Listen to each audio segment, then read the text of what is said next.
Boa noite, pessoal. Então, vamos começar mais uma aula de hoje. Hoje vamos ver o capítulo 7 do livro da Judith Beck.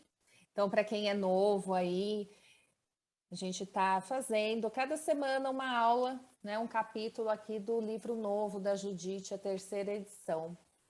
E hoje o capítulo 7, eu não sei se vocês leram ou não, mas é bem legal. Apesar de ser um capítulo curto, ele é bem legal porque é a programação das atividades.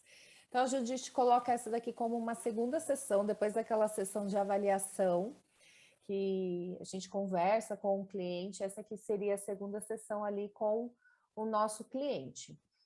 Nesse capítulo entra aquela cliente, a paciente Maria. Então, é uma paciente com diagnóstico de depressão, uma depressão séria ali, né? Que não tem muitas ações. Então, alguns casos a gente sabe, né, de depressão, que o nosso paciente ele fica muito embotado, que ele não tem muito ali características de iniciativa de fazer coisas que antes ele gostaria. Ele fazia, desculpa. Então, a gente percebe que o paciente que ele vem com uma depressão severa, grave, ou um paciente bipolar que está num caso de depressão ali grave, ele vai chegar para a gente sem muitos estímulos. Então, coisas simples que ele fazia, né, no dia a dia, como trabalhar, tomar banho, escovar dentes, como limpeza, higiene, né, pessoal, eles param de fazer. A maioria dos pacientes vem com aquela fala de que eles ficam muito tempo na frente da televisão, adolescentes ficam muito tempo jogando, né, videogame ou jogos online mesmo, computador, celular, porque tem menos desgaste físico. Então, eles evitam se socializar, eles evitam, alguns não conseguem trabalhar, não conseguem se relacionar com a própria família, pessoas que eram próximas. E esse é um caso que a Judith Beck ela traz nesse capítulo exatamente de depressão. E ela começa justamente querendo motivar esse paciente, esse cliente paciente, a fazer atividades que antes fazia, mas que às vezes parece que é impossível, porque aquele paciente, aquele cliente está sem energia.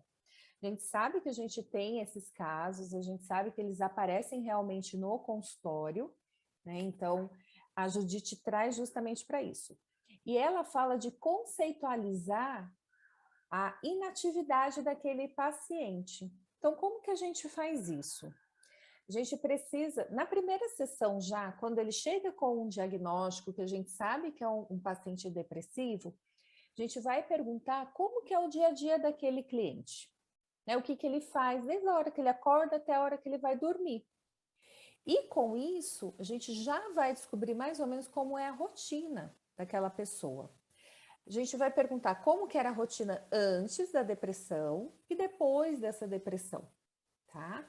Isso também serve para outros transtornos, porque a gente vê que a Judith cita aqui, como vícios em tecnologias, distúrbios alimentares, ansiedade, alguns outros também cabe agir da mesma forma, tá? E aí ela fala de conceitualizar então. Ela dá como exemplo uma situação, né? Então eu vou pegar aqui o capítulo 116, vocês vão ver que tem aí que ela coloca, tá? Então, quem tem o livro consegue acompanhar, ela tem aí uma situação, pensar e iniciar uma atividade.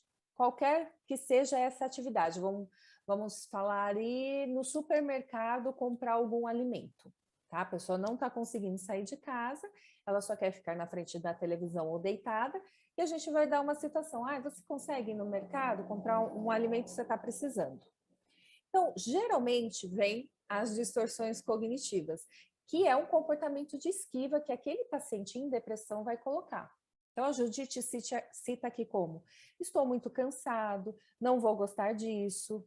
Se eu sair com um amigo, por exemplo, meus amigos não vão querer passar um tempo comigo, não vou conseguir fazer nada, nada pode me ajudar a me sentir melhor.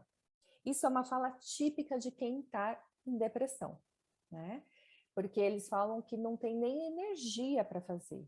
Muitos falam até de ficar num comportamento fetal. Alguns pacientes até ficam nesse movimento na sessão, na consulta, tá? E aí a gente tem reações emocionais comuns, como tristeza, ansiedade, falta de esperança, e o comportamental, que é permanecer inativo. Então, ele não vê muita saída. Como que eu saio disso? E é por isso que é legal, aí sim, entrar com essas rotinas, tentar motivar. O que a Judite fala? Continuar dessa forma.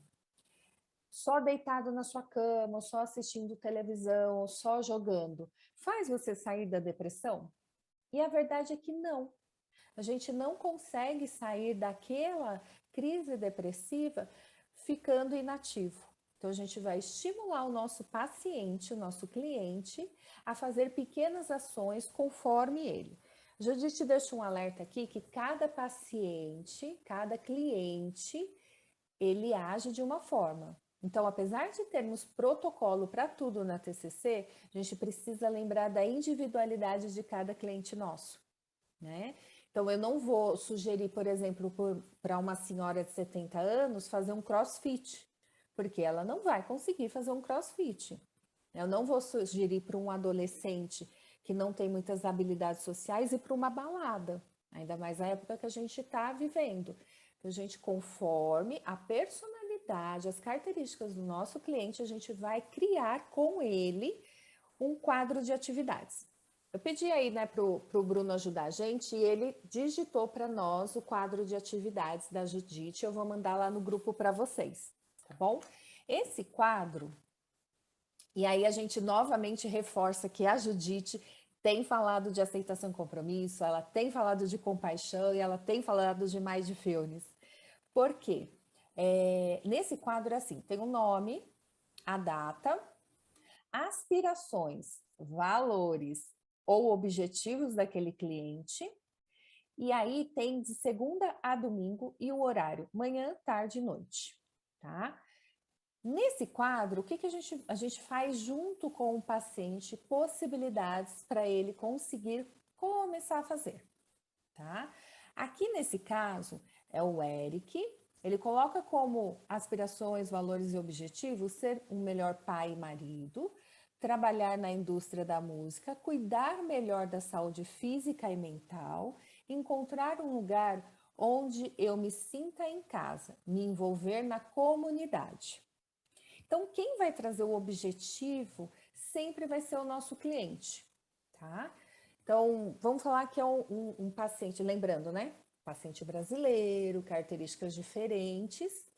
Vamos falar que é uma pessoa ali de meia idade, 50 anos, mulher que está em depressão, que acabou de perder um filho, né?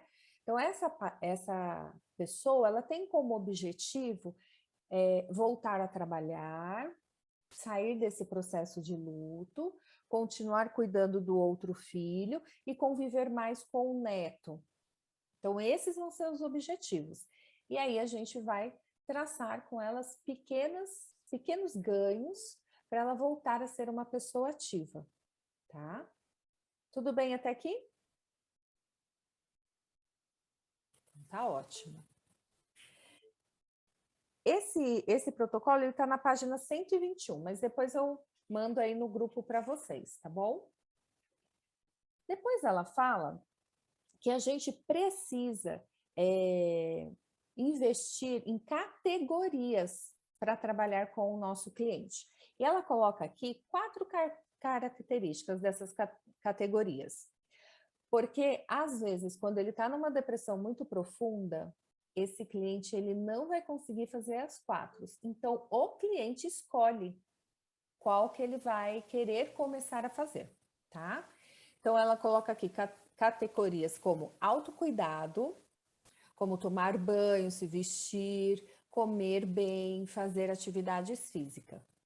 A outra é conectar-se com uma pessoa. Então, é mais a questão social. Ver pessoas, ver um amigo, ver algum parente, tá? A terceira categoria é organizar-se melhor em casa. Então, até aqui no caso da Maria, ela quer começar com essa. Um exemplo que ela dá é que ela vai limpar a geladeira, jogar fora alguns alimentos antigos, velhos que está na geladeira, porque nem isso ela estava conseguindo fazer, tá? E a quarta que ela coloca aqui é a recreação ou alguma outra coisa fora de casa. Ou seja, sair, ver pessoas, almoçar fora, ir num shopping, se socializar fora de casa, tá?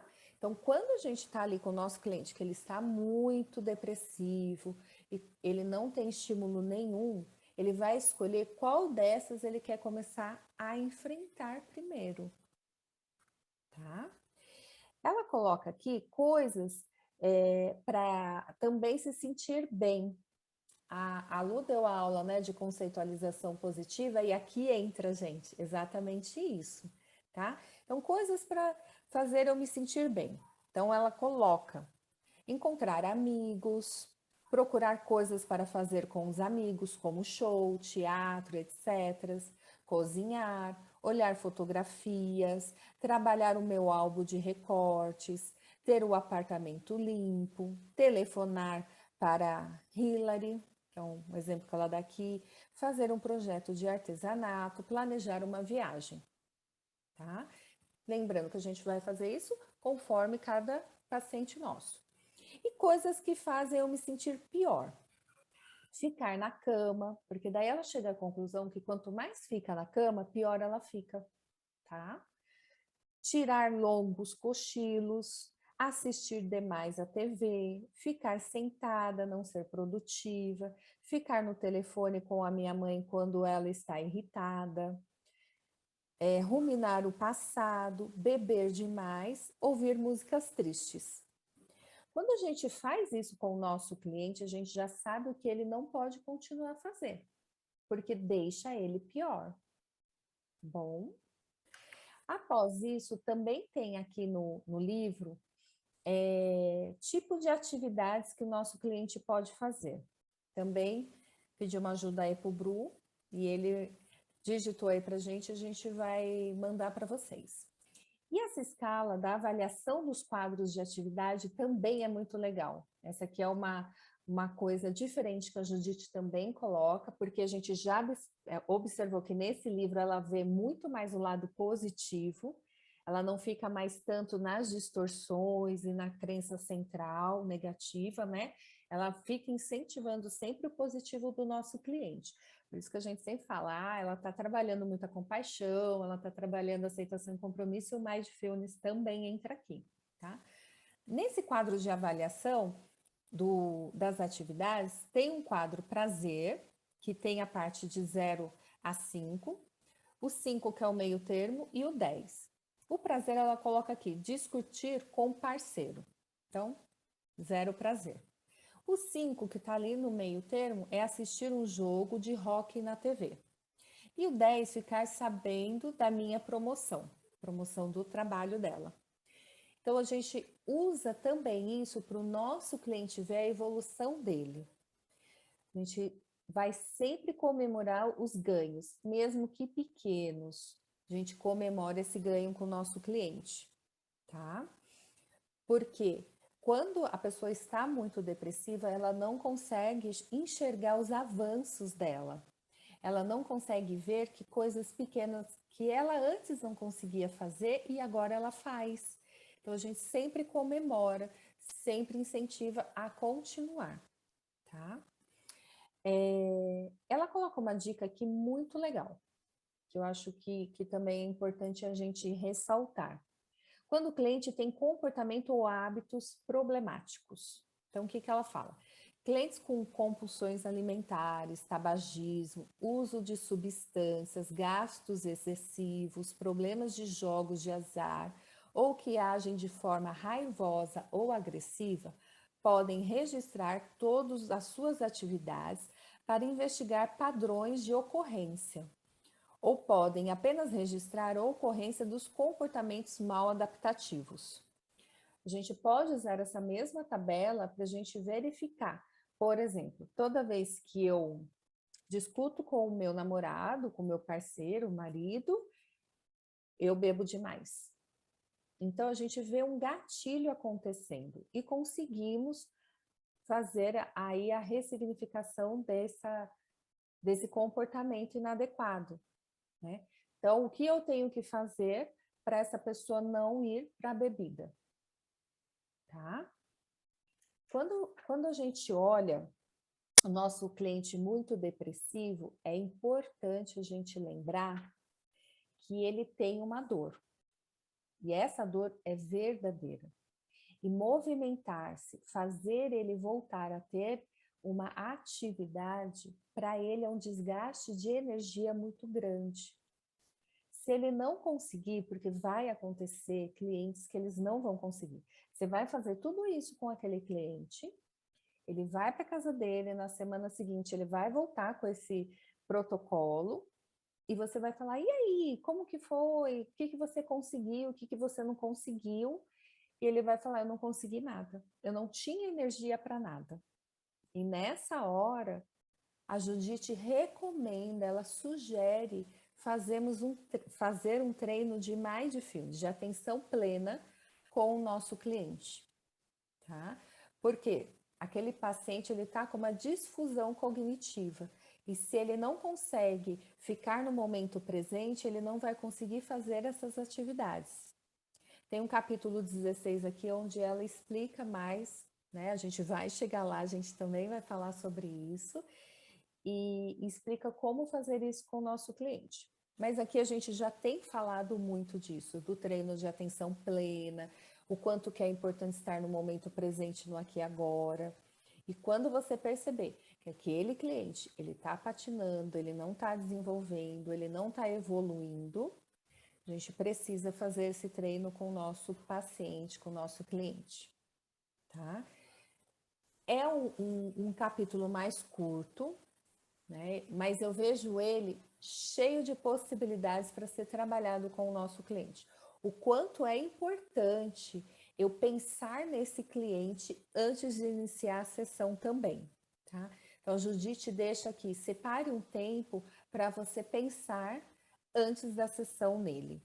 Principalmente os casos de depressão mais severa, que vocês veem que ele não tem uma atividade, que eles pararam a vida, que eles estão muito embotados, muito parados, sem fazer coisas básicas como tomar banho, como trabalhar, como se relacionar com outras pessoas. Então, a gente precisa parar antes da sessão, pensar sobre esse nosso paciente, esse nosso cliente, montar a conceitualização, o que vamos fazer naquela sessão. E a Judite tem mostrado que a conceitualização ela tem feito em todas as sessões, né? Então, é uma estratégia como eu vou lidar naquela sessão com aquele nosso cliente, para daí eu começar um processo terapêutico, tá? Para eu começar a nossa sessão. E no final, lembrar do feedback. Eu peço feedback de como foi a sessão, o que ele acha dessa estratégia, se ele acha válido ou não fazer dessa forma, e aí seguir. É um capítulo mais curto, mas eu vejo como uma estratégia incrível, principalmente para os casos aí de depressão. Tudo bem?